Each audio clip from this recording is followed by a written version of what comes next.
Hello, and welcome to Female Forces, a podcast dedicated to highlighting influential women throughout literature. Kicking off this podcast is a series focusing on female writers and early American literature. During a time when women held fewer rights, these authors were inserting themselves in the narrative and navigating their positions within the world. Many of them found clever ways to talk about problematic issues regarding colonization, race, gender, religion, you name it. Women were writing during this time period. And although many of these female authors are less well known, trust me, they are worth knowing. So, thank you for listening and joining me for this episode of Female Forces. We have an interesting episode in store today because, like previous episodes, we'll be focusing on a female force. But this time the question is, was she a force for good or bad? The author we'll be studying today is Susanna Rowson. Here's a brief biography about her and a quick thank you to the Encyclopedia Britannica and Dr. Bryce Peterson for providing me with a lot of this background information. Susanna Rowson was born Susanna Haswell in 1762 in England. She was the daughter of a naval official in the Royal Navy and grew up in the American colonies until her family returned to England in 1778. So she left the colonies in the middle of the revolutionary conflict between the American colonists and Great Britain.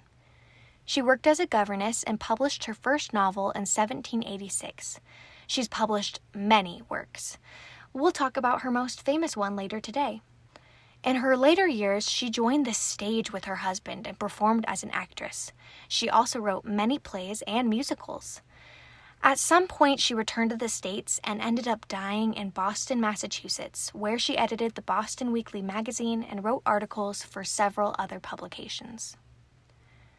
Susanna Rowson was another woman at this time, paving the way for future female writers. There are a couple more things that I wanted to point out about her that make her an absolute female force. Number one, after her acting career, Susanna Rowson retired from theater and opened the Young Ladies Academy in Boston, which is one of the United States' first school for girls that extended beyond an elementary school education. We love the idea of providing women with access to quality education, right? So that's so cool. Number two reason for why she's a female force, and the topic of most of our conversation today, is that Susanna Rowson was actually the author of America's first best-selling novel, Charlotte Temple. This novel was extremely popular and has had more than 200 different editions published. As far as female success goes, it's great to hear about a woman writing the first best-selling novel in the United States. It shows that female writers can write popular works and that the public will read and devour them. So, although we should acknowledge this amazing accomplishment, it's unfortunately difficult to decide whether or not the content of her book merits a step forward or a step backward for women. For some context, I'll give a brief, very simplified, and very informal summary. Basically, the novel focuses on the titular character, Charlotte Temple. She's a young girl living and attending school in England. One day, this man named Montraville comes along with his BFF, Belcour, and sets his sights on Charlotte. He thinks she's gorgeous and innocent and beautiful, and so he gives Charlotte a letter expressing his feelings.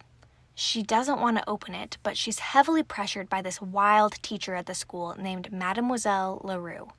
Charlotte reads the letter and decides to meet up with Montraville for the sole purpose of telling him that she's not interested. Well, after meeting with him and trying to turn him down, Montraville convinces her to come back. She goes back again and again, each time planning on stopping the visits, but each time being dissuaded by Montraville through very manipulative tactics. Montraville reveals that he's planning on going to America and promises to marry Charlotte.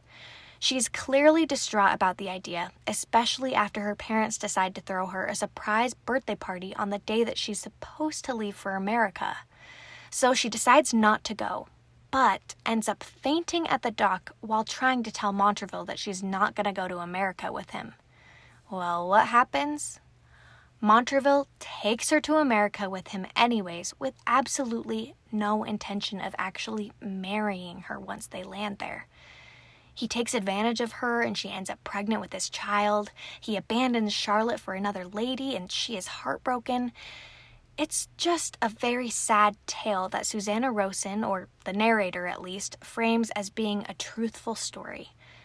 There's lots more to this story and lots of twists and turns that honestly make it a very riveting and page-turner of a novel. However, while reading, it's difficult to discern just what the overall message is. In some ways, Rowson is being quite subversive by talking about a controversial topic that's a bit of a taboo for the time period. Also, the story seems to look upon Charlotte with sympathy, but at the same time, she is also looked down upon with so much sympathy that perhaps all the pity placed on her makes her seem like a victim and not a strong female figure.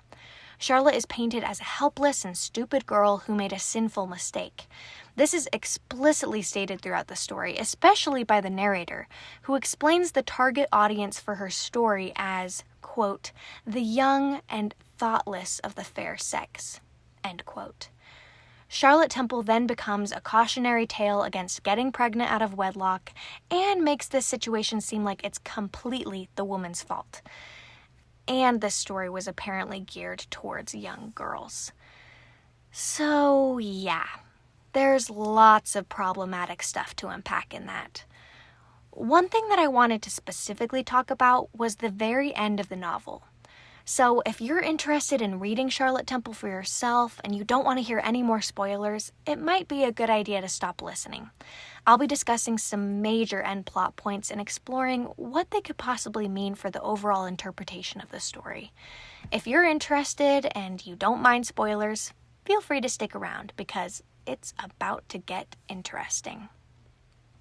Okay.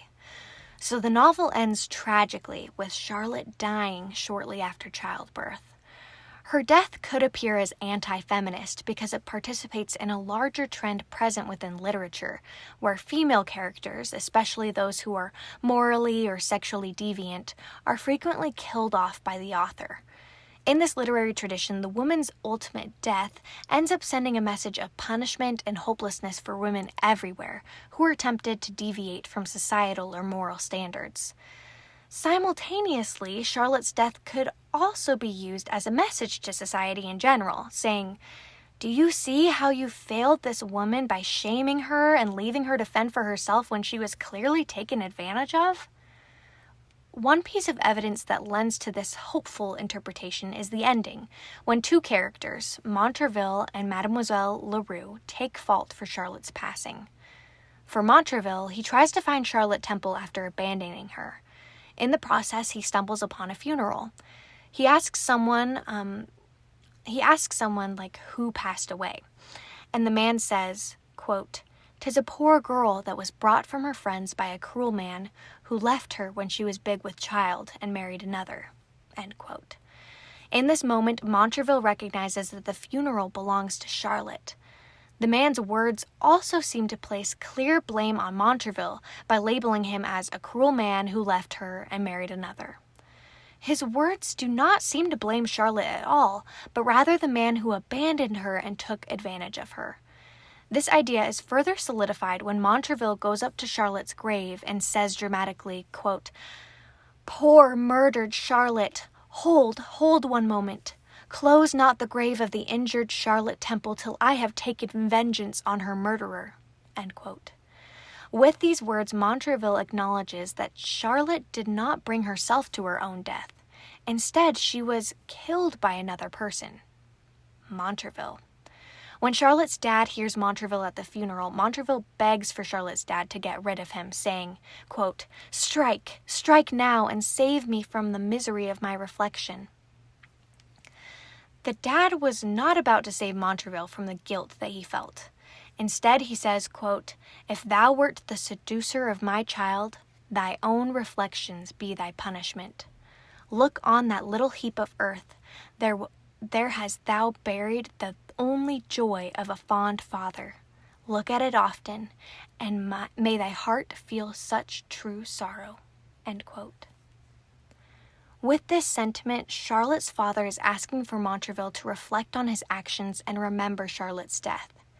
In a way, these words could be directed towards the readers of Charlotte Temple and society as well. By clearly acknowledging that Montraville was at fault for her sadness and situation, Rowson places the blame on someone other than Charlotte, which is a big step for the time period. By extension of Mr. Temple's words, she also encourages the reader to reflect like Montraville. Maybe society should reflect on how it treats women poorly and unfairly. Maybe society should acknowledge women as agents rather than objects. Maybe Susanna Rowson is encouraging a close examination of social and sexist problems. Mademoiselle Leroux also shows up at the end of the novel and admits that she was the one who murdered Charlotte. Leroux's ending and acknowledgement of the manipulative role she played in Charlotte's story also takes a portion of accountability. Could this be Susanna Rowson's message for the world? Was she trying to highlight an important relevant issue within the female experience of being taken advantage of and viewed as guilty? In the end, there's so many contradictions in this book that it's difficult to say. If she wanted Charlotte Temple to be a feminist novel, the fact of the matter is that those positive and empowering messages seem to be severely lost in translation. So, in that way, the novel was not necessarily a force for good. Rather, it was used to instill fear and shame, and that's not okay. So, Charlotte Temple was a really fascinating and quick read. It feels a bit like a problematic romance story. It was great to read with a feminist lens because you could see the male gaze and other misogynistic influences within the piece.